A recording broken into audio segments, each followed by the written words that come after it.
Sarah Miller wiped her hands on her apron and glanced anxiously at the kitchen clock. 3 hours until dinner, and she still had so much to do.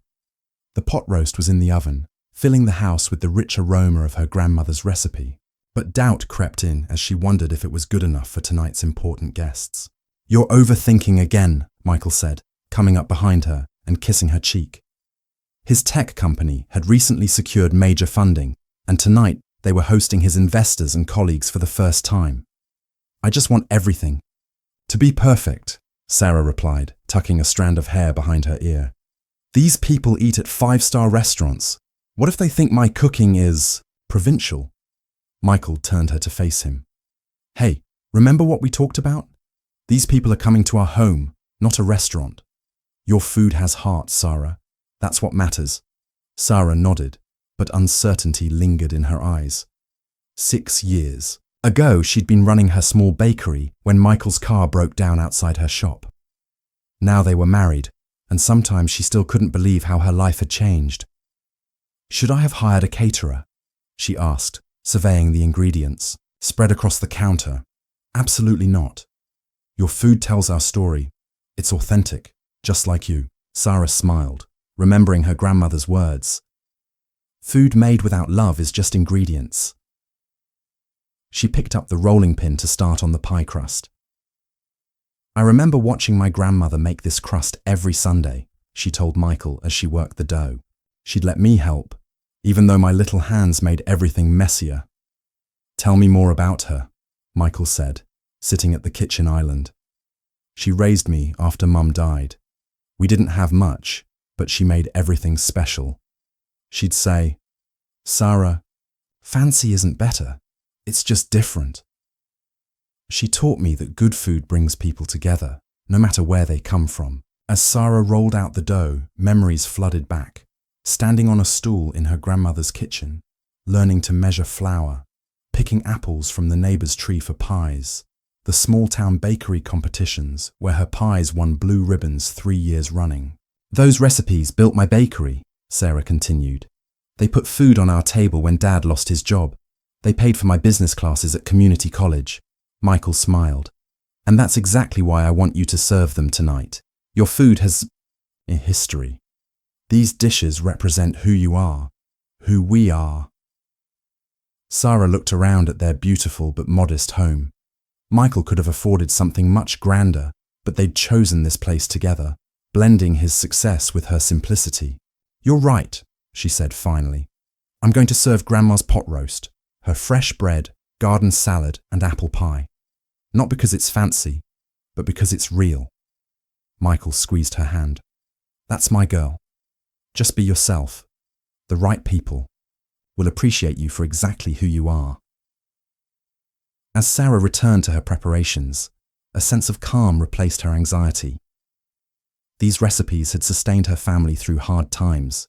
They had built her business. They were part of her story.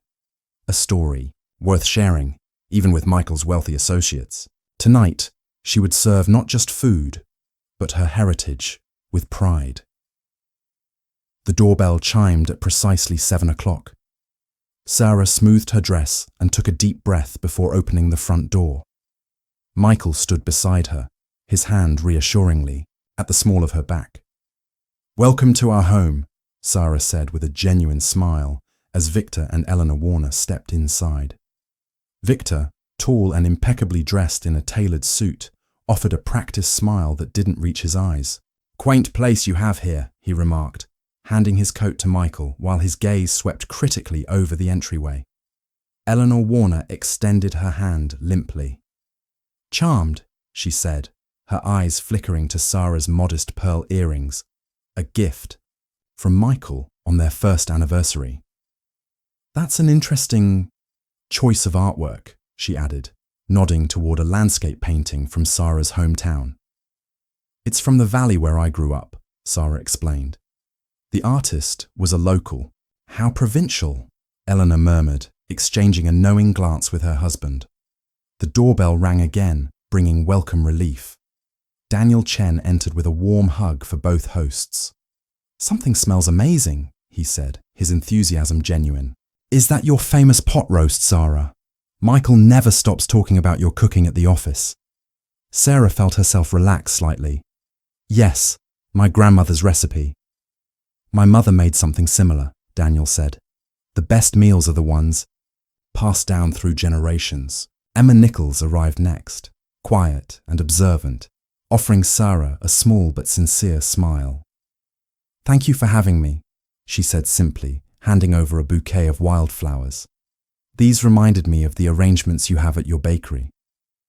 Before Sarah could properly thank her, the Harringtons swept in, James with his booming voice, and Patricia with her perfectly coiffed silver hair. Michael, my boy, James exclaimed. The company's going gangbusters, I hear. As Sarah led everyone to the dining room, she noticed Eleanor's eyebrows rise at the sight of the simple ceramic dishes and hand-embroidered tablecloth. Family heirlooms? Victor asked with a hint of mockery in his voice. Yes, Sarah replied. My grandmother embroidered this tablecloth. How rustic, Eleanor said, sitting down gingerly as if afraid the handcrafted chairs might soil her designer dress. Daniel quickly steered the conversation toward compliments. The table setting is beautiful. Reminds me of Sunday dinners growing. Orp.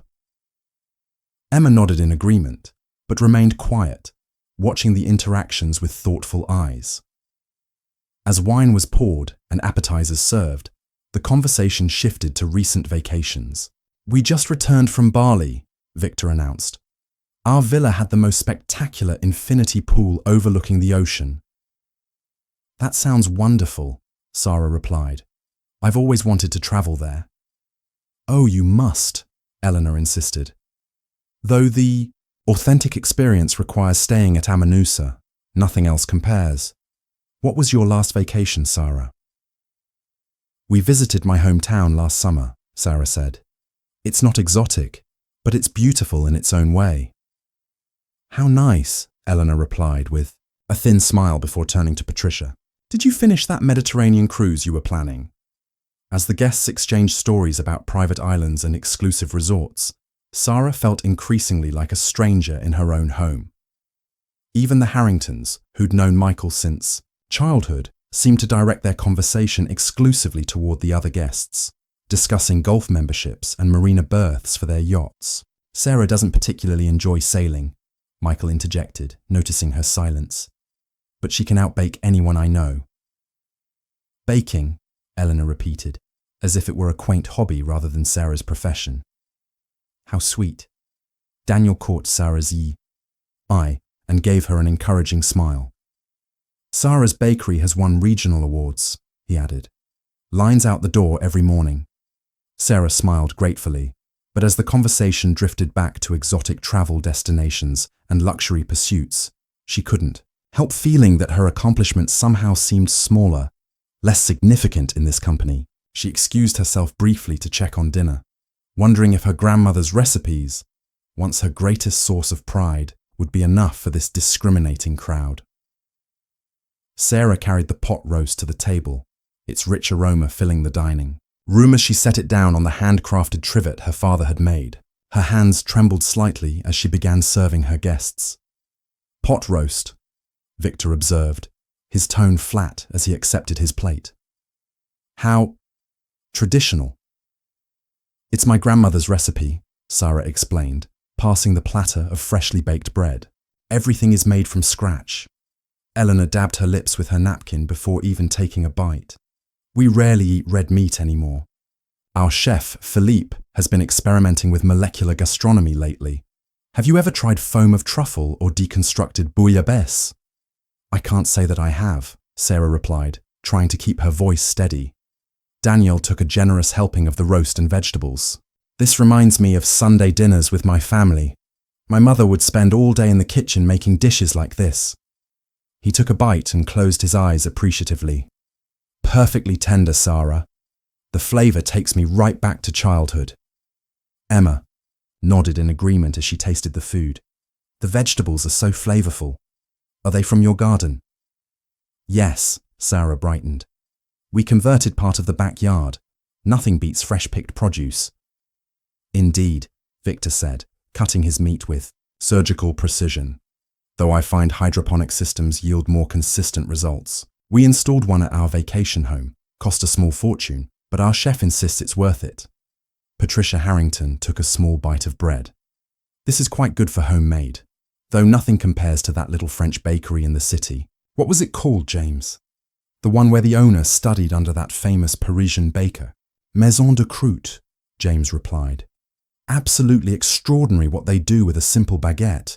The complexity of flavour is remarkable.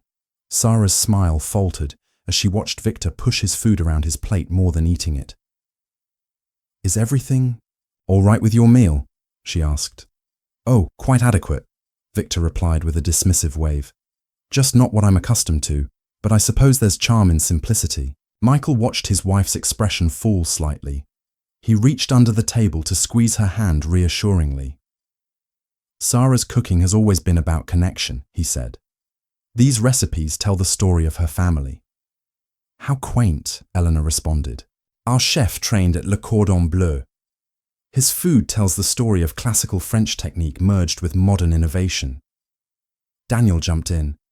Some of the best meals I've ever had were in homes like this.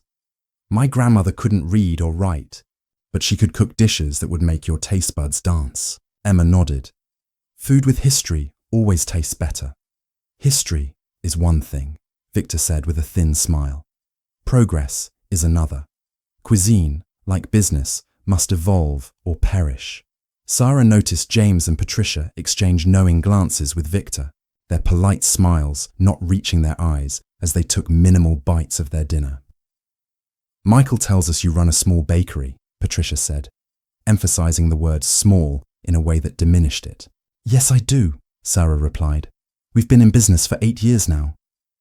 How sweet, Eleanor said. A little hobby business. It's actually quite successful, Michael interjected. Sarah has expanded twice and employs 12 people now. Victor raised an eyebrow. 12 whole employees? How manageable.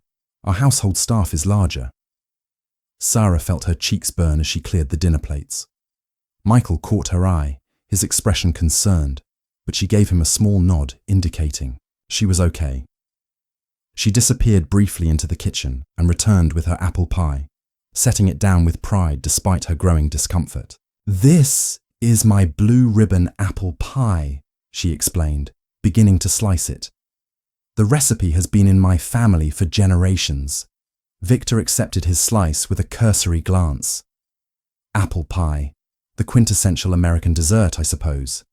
He took a small bite and nodded. Very homespun. It's delicious, Daniel insisted, already halfway through his piece. Victor set down his fork. You know, Sarah, I could introduce you to François Dupont. He's a pastry chef who could really elevate your skills. His technique with laminated doughs is revolutionary. Perhaps he could consult for your little bakery, bring it into the current century. Eleanor nodded enthusiastically. Oh yes, François is magnificent. He could show you how to transform that, she gestured at the pie, into something truly spectacular. Sarah looked down at her grandmother's recipe. The perfect balance of tart apples, cinnamon, and buttery crust that had won county fair ribbons and sustained her family through difficult times, now dismissed as quaint and outdated. Excuse me, she said quietly. I need to check on the coffee. She retreated to the kitchen, leaning against the counter as tears threatened to spill. The recipes that had built her business, that customers lined up for every morning, that represented her heritage and identity, reduced to charming but primitive curiosities by people who saw value only in exclusivity and expense. In the dining room, she could hear Victor continuing, his voice carrying. It's admirable when people do their best with what they have, but there's no substitute for proper training. Sarah took a deep breath, willing herself to maintain her dignity for the remainder of the evening, even as she wondered if she would ever truly belong in her husband's world. Some help with those cups. Sarah turned to find Emma standing in the doorway, her expression gentle and concerned. I'm fine, Sarah said automatically, reaching for the coffee mugs with hands that trembled slightly. You know, I've been to a lot of dinner parties, Emma. said, moving beside Sarah to help arrange the cups on a tray. Usually, it's all show and no substance. Tonight was different. Sarah gave a small, bitter laugh. Different because it was clearly substandard. No, Emma said firmly. Different because it was real. She paused, her voice softening. Can I tell you something I've never told anyone in the company? Sarah nodded, curious despite her distress. I grew up in foster care, Emma continued. 7 different homes before I turned 18. Not one of them felt like a real home. Nobody ever taught me family recipes or traditions. Nobody spent all day cooking something special just because they cared. Sarah's eyes widened in surprise. That pot roast you made, Emma said. That homemade bread. That's the kind of meal I used to imagine real families having. The kind I would look into windows and see other people enjoying while I walked home to whatever temporary place I was. Staying! I had no idea, Sarah whispered. How could you? Emma shrugged. I don't talk about it. It's easier to be the quiet, efficient marketing executive than the foster kid who never belonged anywhere. She touched Sarah's arm gently. Your dinner tonight wasn't just food. It was everything I wished for growing up. So while those people in there might not appreciate what you've created, please know that to me, this was the most meaningful meal I've had in years. Meanwhile, in the dining room, Michael watched the kitchen door swing closed behind Sarah and Emma. The frustration he'd been containing all evening finally reached its limit. You know, he said conversationally, setting down his napkin. I think it's time I told you all how Sarah and I met. Victor raised an eyebrow. Office romance? Not exactly, Michael replied. My car broke down on a back road 6 years ago. No cell service, pouring rain. The only place open was this tiny bakery. Sarah not only let me use her phone, she made me a cup of coffee and gave me a slice of pie while I waited for the tow truck. How fortuitous, Eleanor murmured. It was, Michael agreed. But not for the reasons you might think. You see, before I met Sarah, I had everything our society says should make a person happy. Money, success, status. And yet I was profoundly unhappy. Daniel nodded knowingly as Michael continued. What struck me about Sarah wasn't just her kindness to a stranger. It was how genuinely content she seemed in her small bakery with its mismatched furniture and handwritten menus. When I asked her about it, she told me her father had died 2 years earlier, leaving her to support her younger siblings with nothing but her baking skills and her grandmother's recipes. Patricia shifted uncomfortably in her seat. Those recipes, you've been quietly disparaging all evening, Michael said, his voice still calm but carrying unmistakable weight. They put 3 kids through college. They built a business that supports 12 employees and their families. They represent resilience and love and values that can't be bought or taught at culinary school. Victor cleared his throat. Michael, we meant no offense. The reason I'm telling you this, Michael continued, is because meeting Sarah changed my perspective on what truly matters in life. Before her, I was chasing approval from people who measured worth by price tags and exclusivity. I was successful, but empty. Daniel leaned forward. If I may, my parents came to this country with nothing. My mother cooked the same simple dishes from our homeland every day. Not because she lacked imagination, but because those recipes connected us to our roots while we built a new life. Those meals weren't just sustenance, they were anchors of identity during overwhelming change. James Harrington looked down at his half-eaten slice of pie, his expression thoughtful. When I was building my first company, Michael said, working 100-hour weeks and subsisting on takeout, Sarah would bring me homemade food, not fancy, just made with care. She believed in me when I had nothing but ideas and determination. Her faith wasn't contingent on my success or status. Eleanor glanced toward the kitchen door, a flicker of something like regret crossing her face.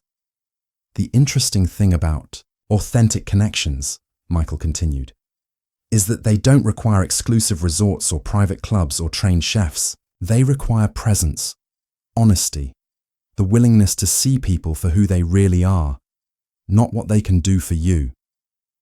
Victor sat very still, his usual confident demeanor faltering slightly. "I'm not sharing this to make anyone uncomfortable," Michael said, "but to explain why these recipes matter to us. Why this home, though it may not impress you, is filled with more joy than any place I lived before meeting Sarah." Patricia's eyes had grown misty. James reached for her hand under the table. "The reason my company has been successful," Michael concluded, "is because Sarah taught me that real value isn't in appearances or status symbols. It's in creating something meaningful, treating people with dignity, and staying true to your principles, even when it would be easier to compromise." The dining room fell silent for a moment, the only sound the quiet murmur of voices from the kitchen where Sarah and Emma continued their conversation. A conversation that would give Sarah a new perspective on the value of her heritage, just as Michael's words in the dining room were causing their guests to reconsider their own values and judgments. Sarah returned to the dining room carrying a tray of coffee cups, Emma following closely behind. The atmosphere had noticeably changed. A heavy silence hung in the air, broken only by the gentle clink of porcelain as she set down the cups. "I hope everyone saved room for coffee," Sarah said, trying to sound cheerful despite her earlier hurt. Victor cleared his throat, looking down at his plate, where he'd now taken several proper bites of the pie. "This is actually quite remarkable," he said, the forced politeness in his tone replaced by genuine surprise. "The balance of tartness and sweetness is perfect.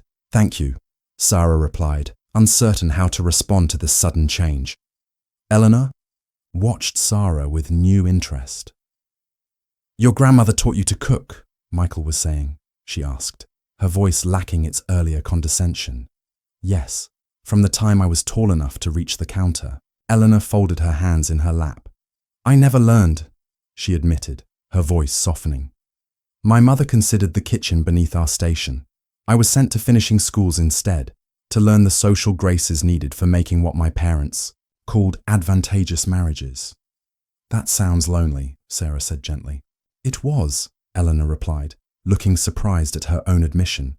"When our personal chef takes a day off, I genuinely don't know how to feed myself beyond toast." James Harrington, who had been quiet, suddenly spoke up. "My mother was an excellent cook," he said. "Made everything from scratch, just like you do, Sarah. But I rarely brought friends home from prep school because I was embarrassed by our modest house, our middle-class lifestyle." He shook his head. "What a fool I was. I'd give anything for one more of her Sunday roasts now."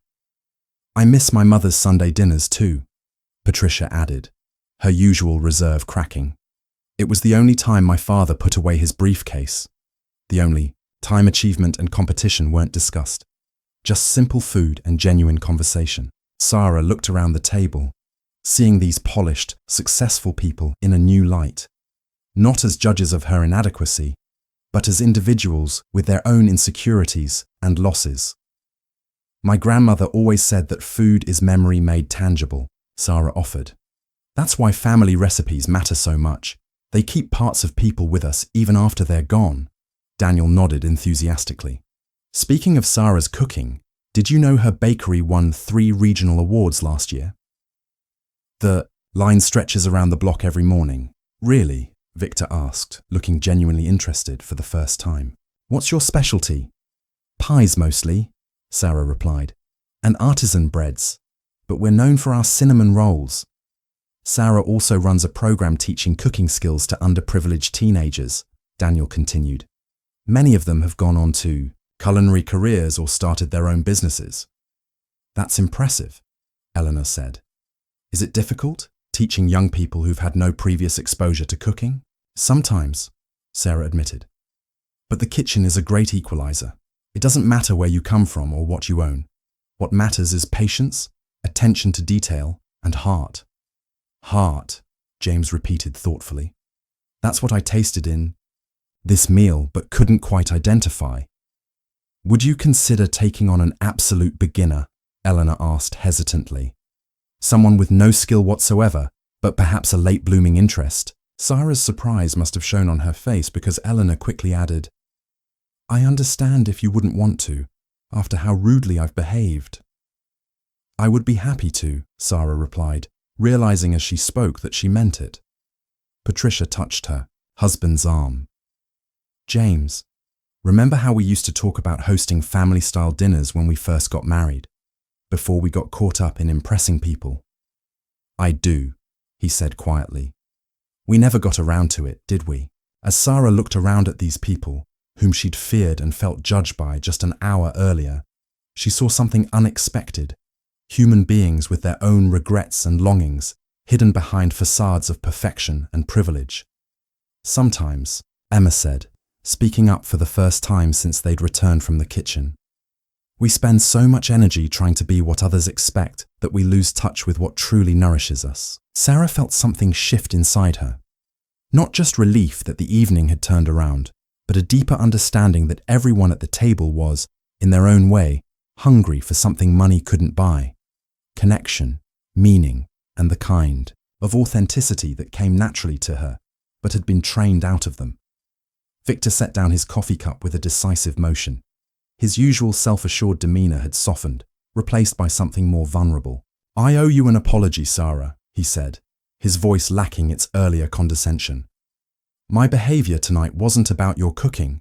It was about my own insecurities. Sarah looked at him with genuine surprise as he continued. I didn't grow up with a personal chef or family recipes, Victor admitted. I grew up in a housing project in South Boston. Victor Warner isn't even my birth name. It was Vito Warzinski. I worked hard to lose my accent, change my name, distance myself from where I came from.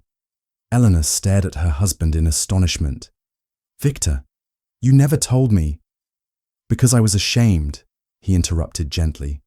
I built this persona of the sophisticated venture capitalist with impeccable taste. The truth is, my mother worked 2 jobs and still relied on food stamps. The fanciest meal in our house was spaghetti with store-brand sauce on Sundays. Sarah found herself feeling a surprising empathy for this man who had dismissed her efforts so casually earlier. When I see someone like you, Victor continued, looking at Sarah, someone comfortable with who they are and where they come from, it reminds me of all I've tried to hide. Eleanor reached for her husband's hand, then turned to the group. I suppose I should confess too, she said. I come from old money, but it was always drilled into me that worth came from status, not character. My parents measured people by their connections and influence, never by their kindness or authenticity. Sarah smiled gently. We all have our stories, she said, and they all deserve respect. Would you really teach me to make that apple pie? Eleanor asked hesitantly. I'd like to learn something real, something that doesn't involve impressing people. I'd be happy to, Sarah replied warmly. My grandmother always said cooking is just love made visible. Anyone can learn. Emma, who had been quietly observing, spoke up. I'd like to volunteer at your youth cooking program, if you'd have me. Marketing is my job, but finding meaning is what I'm looking for. We could certainly use the help, Sarah said, touched by the offer. The kids would love it. James and Patricia exchanged a glance. We'd be interested in attending one of your community dinners, James said. Perhaps even sponsoring one. That would be wonderful, Sarah replied, amazed at how quickly walls were coming down. I've spent decades cultivating an image, Patricia admitted. It's exhausting, always maintaining appearances. Watching you tonight, Sarah, how genuine you are, how comfortable in your own skin, made me realize what I've been missing. The conversation flowed naturally now, authentic in a way that cocktail party small talk never could be. Michael watched his wife with pride as her simple honesty created a space where everyone felt safe enough to be real. You know what I admire most about you, Sarah, Victor said, all pretense gone from his voice. You've built a life based on what matters to you, not what impresses others. That takes real courage. It's not courage, Sarah replied thoughtfully. It's just being true to myself. My grandmother used to say that pretending to be someone you're not is like wearing shoes that don't fit. You can do it for a while, but eventually it hurts too much to continue. Daniel raised his coffee cup. I'd like to propose a toast, he said, to Sarah's cooking, not just for the delicious food, but for bringing us together in honest conversation. To Sarah, Victor agreed. raising his glass with genuine respect as everyone joined the toast. Sarah felt a warmth that had nothing to do with the kitchen's heat. The evening that had begun with such anxiety had transformed into something unexpected, a genuine connection between people who, beneath their differences, shared the same human needs for acceptance and belonging. Michael squeezed her hand under the table, his eyes communicating his pride and love. Sarah realized that by simply being herself, even when it was difficult, even when she felt judged, she had created something more nourishing than any gourmet meal. A moment of authentic human connection, where pretenses fell away and real relationships could begin. 3 months later, Sarah moved about her kitchen with easy confidence, the aroma of her signature pot roast filling the air once again. But this evening felt different from that first tense dinner party. The knot of anxiety in her stomach had been replaced by genuine excitement. "They're here," Michael called from the living room as the doorbell chimed. Sarah wiped her hands on her apron and went to greet their guests. Victor and Eleanor Warner stood on the doorstep, but their usual formal demeanor had softened considerably. "Welcome back," Sarah said warmly. "We brought something special," Victor said, holding out a bottle of wine. "It's from my father's hometown, in Poland, a small vineyard that's been operating for generations. I've never shared it with friends before.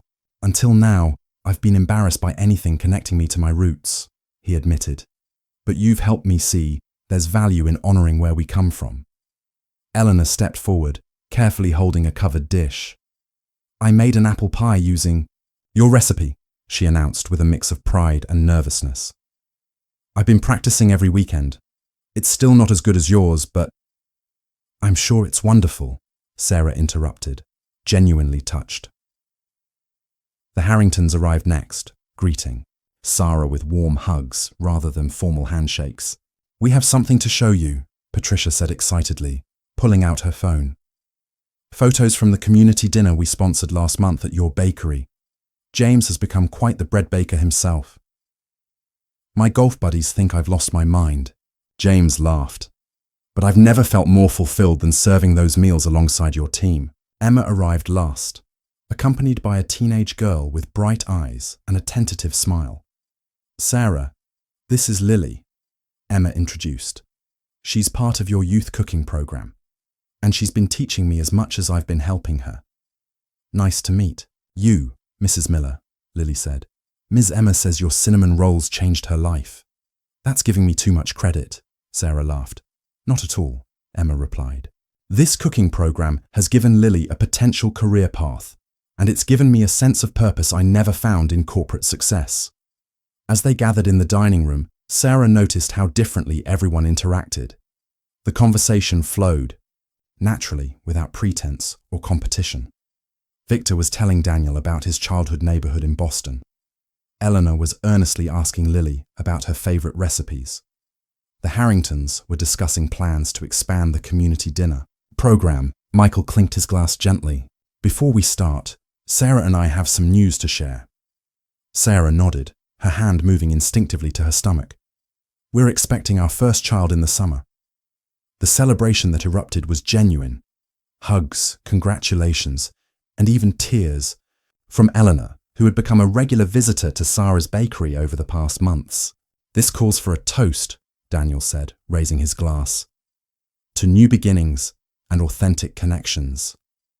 "And to Sarah," Victor added sincerely, "who had the courage to be herself even when we made it difficult." As they enjoyed the meal together, Sarah's family recipes alongside Eleanor's first pie and bread Lily had helped bake. Michael watched his wife with quiet pride.